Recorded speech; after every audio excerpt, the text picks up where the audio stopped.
I'd like to leave you with some final thoughts around trend lines. They're obviously a very important and core part, and many people just trade off trend lines. So let's wrap up with a little bit of some final thoughts around trend lines. First off, it may seem a little complex at first, like when do I start, when do I end? Again, you just extend out that line, but starting, picking, it's a little bit more dynamic of a process. And you understand it will get easier with practice, right? And you'll start seeing it, start making sense, and it'll be fine. You'll be fine. So it'll get easier with practice. And the trend trend lines are an indicator. They're a tool, just like there are other indicators out there as you're learning in the course. And so you can choose the indicators that you want to use, right? So you can always do that. And there's an indicator, the trend line and trend lines are trying to show you, is there an established trend, and is that established trend upward or is that established trend downward?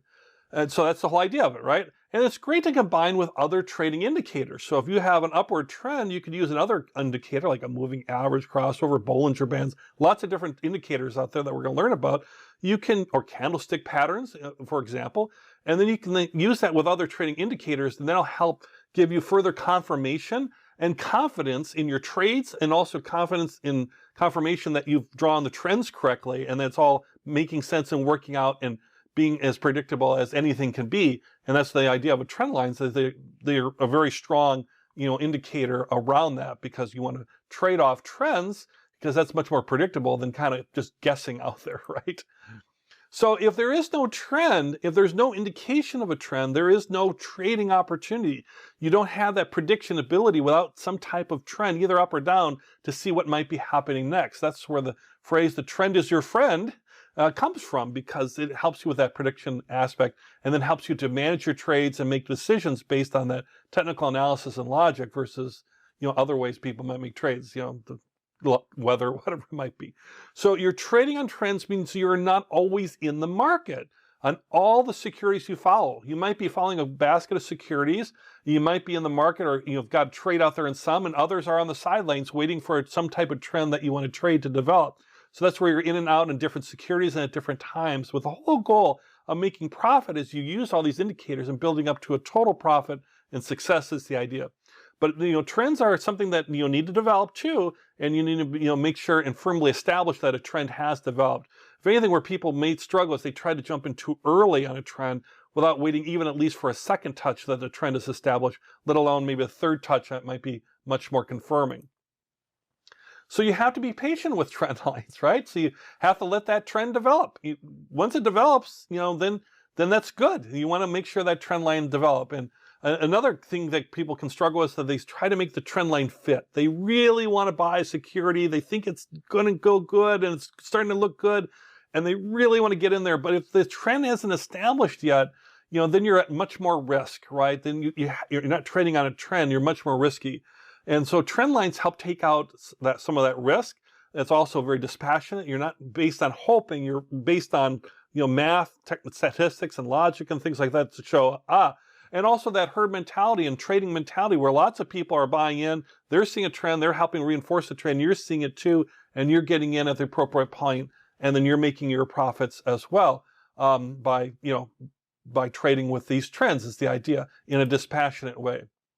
Another thing, as far as a final thought, and this I think is real important, is you don't have to be perfect, right? You don't have to be in your trend line drawing. You want to be good. You want to keep getting better all the time, but don't beat yourself up like, I thought there was a trend. Because sometimes what looks like a trend ends up not being a trend. Things that look like a breakout are just a false breakout. And this is just reality of trading life. There's winners and there's losers in your trades. That's all okay. It's a whole process, like what we're learning in the course. We're going to learn about how to manage your investments too as part of this too. So it all goes together. So you don't have to be perfect, let's say, in your trend drawing, and you don't have to be perfect in your trades. You're going to win some, you're going to lose some. And it's hard to get in perfectly at the bottom and perfectly at the top, right? I'm going to say hard. Let's say it's impossible to do that consistently. But the idea is you're getting in close enough towards the bottom and close enough to the top that you're making that profit in between, and you're using your trend lines to help you do that. In fact, a really good quote around that idea is, this is from Bernard Baruch, which was, I'm willing to let others have the first third of a move, and the last third of a move, I want to be in the middle third. All right, so look at our image here, right? We're not trying to buy at 0 or the number 1 touch of, let's say, an upward trend line. we're buying at number 2 or 3, and then we're not trying to, sell exactly at 5, 6, or 7, or even right at 4 necessarily. We're trying to, sell close enough that we make a good profit in there. So the idea of that is we're trying to say is be patient. Let the trend develop. Reduce that risk by letting the trend develop. Don't buy into something you think you see at touch number 1. That's not a trend yet. Number 2 or 3 is a much better indicator. So you're reducing that risk. Be happy with all the profits in that bulky middle third, right? The profits between number 2 and number 4 are great, or number 3 and number 4 are great, and you're doing that over and over again. That's going to be very profitable for you. So don't worry if you thought, oh, I got in too late or I got in too early. Enjoy that middle third. And then, it's kind of that idea of the trend is your friend. You need to have that trend established so it'll be friendly to you and be really real profitably for you as well. So there you have it with trend lines. I hope you enjoyed this section and start practicing. And the more you draw trend lines and more you use your trading platform to draw the lines and you experiment with the different stocks, use that paper trading to practice and see, how well you're analyzing things without real money. Use the paper trading to help with that, and using fake money type of accounts. That'll be real helpful for you because you're going to start developing that skill and you're going to start seeing these trend lines. And you'll start to see them easier and better. And then you should start overlaying other indicators on top of that, like chart patterns or candlesticks or moving averages or relative strength index, all these different indicators. Now you're really coming together as a strong trader, and that's my hope for you. So with that, trend lines, and remember, what are we going to say like the 100th time? The trend is your friend.